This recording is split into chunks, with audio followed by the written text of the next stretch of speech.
If you have a PC and you play video games, you've probably heard of DayZ, the Arma 2 mod with 1.5 million unique players and counting.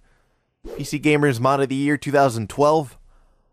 I'm just going to assume you said yes, and because you said yes, you know that the mod is fairly unique in the fact that any player could potentially erase hours of your progress and hard-earned gear by simply clicking their left mouse button and burying a bullet into the back of your thin little skull.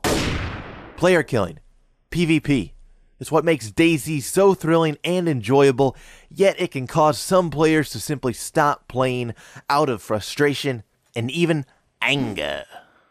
So, I decided to sit down and analyze what the root causes of the rampant and pervasive player killing really are. So I thought back to my many experiences in the mod, dating as far back as the couple weeks after the mod was released, before it hit mainstream. That's right, I'm a DayZ hipster. In doing this, I looked back to why I was killed, why I killed players, and created a list of reasons why a player would kill another in DayZ. But that was not good enough, so I headed over to the DayZ forum and combed through the bandit threads so I could read in their words how these self-proclaimed bandits justify their pervasive player killing. Now, before you go and load your socks full of soap bars and begin driving to my house, let me preface this video by stating that I do not think that PvP should be removed from DayZ. In fact, the game would die off if PvP was removed, because it's the fact that you could be killed at any moment which makes this game so awesome. The thing is, I don't like how pervasive player killing has become, so I'm interested to figure out what's causing it and how it can be addressed in the standalone game. So, to start off the list, I have trolling and plain hatefulness. No man, is what I watch about, man. There are some players out there that get their kicks from ruining another person's day via the internet. And whether they're doing it for laughs or plain hatefulness is a big contributor to the PvP in DayZ and even more, the hacking in DayZ. But don't even get me started on that. Next up we have a test of wit and skill. This one I didn't think of until I browsed those bandit threads, but some people kill others as a bit of a challenge. Killing another player in an engagement or two warring groups at the Northwest Airfield is really the ultimate test of skill. You're either going to be raising your self-confidence or laughing in the faces of those who make poor decisions. This next one's a little touchy. It's YouTube videos. Media influence, okay? Now, in an argument of do video games cause real-world violence, I never blame video games. But this is kind of a special case. This argument is, do video games influence video game violence? And yes, they do, and particularly in younger players.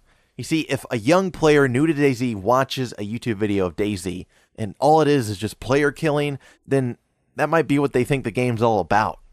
Most DayZ videos on YouTube are about player killing, but I don't fault anyone for that. And in fact, most of my videos with DayZ are about player killing as well. And there's a good reason for that. And that reason is the thrill of the fight. PvP is the only unexpected factor in DayZ. In fact, DayZ at its core is mind-numbingly boring. Crawl through a town collecting cans of beans.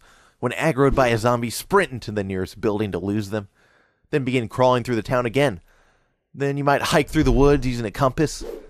The core game beneath all this player killing and zombies is extremely boring and would not constitute a legitimate game. It's the player interaction that makes this game worth playing. And in relation to that point, we come to another cause, a lack of scarcity. When you first start playing DayZ, it doesn't feel this way, but once you learn where to find what you need, it becomes easy and systematic. After you learn the game, you're never going to starve or die of dehydration. And you'll never be out of weapons or ammo, because most zombies can be dispatched by simply maneuvering through a building, leaving players with high-powered weapons and backpacks full of magazines. And if you got it, you want to use it, so other players will naturally become your target. And why not make them your target? Because right now, there's no real benefit to helping other players. Sure, you can raise your humanity if you give them blood with a transfusion, but what else? If you kill them, you get loot from their body, and it's fun. The problem is, there are immediate and tangible benefits to killing someone, yet none for helping them out. Now, my final cause on this list is one that was extremely common among those posting in the bandit threads on the forum, and it is, why should I trust you? An overwhelming majority of people said they had been double-crossed by someone they thought they could trust, so how are they supposed to trust anyone in DayZ? The bandit skin system was supposed to help remedy this, but it fails miserably. Fresh spawns have no way to determine their demeanor, and a bandit is only recognizable until they get a ghillie suit or camel clothing to hide their banditry. So the simple fact that there is no way of determining how trustworthy someone is, especially from afar, leads to a lot of distrust and a lot of player killing. So, that's my list of 7, and I think I've done enough talking for now. I think it's your turn. Leave me a comment with your idea of how to address these causes. What changes to the game could lead to a less hostile community full of pervasive player killers? I want to know. And I want to know now. So thank you for watching. Please leave a comment. And would you please stay frickin' sexy? Oh my god. Like, not today. Move to the wall, he said. Whoa. With an ambush.